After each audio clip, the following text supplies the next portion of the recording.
Қайырлы күн, достар. Бүгін сіздермен өте дәмді әрі жеңіл гороховый сорпасын дайындаймыз. Видеоны соңға дейін көріңіз. 400 граммдай сүйек еттерді салып, үстіне су құйып қайнатамыз. Қайнаған соң көбігін жақсылап алып, 35 минуттай қайнатамыз. Сосын горохты жуып саламыз. Горохтан мен 200 граммдай салдым. Горохымыз қайнағанша пияздарды дайындаймыз.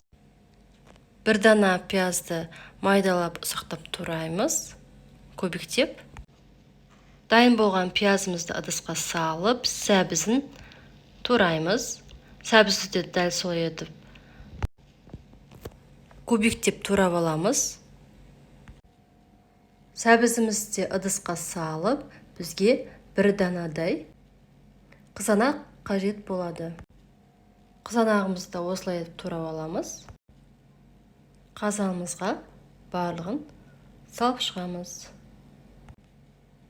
Бір дана лавровый жапырағын саламыз. Және бір ас қасық тұз саламыз. Шым-шым қара бұрыш салдым.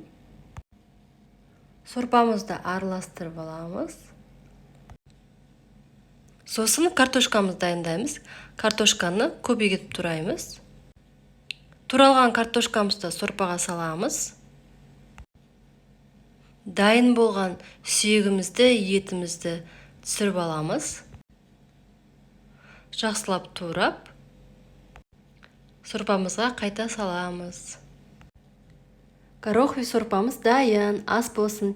Егер менің рецептім сіздерге ұнаса, парақшама тіркеліп, лайк басуды ұмытпаңыз. Рахмет!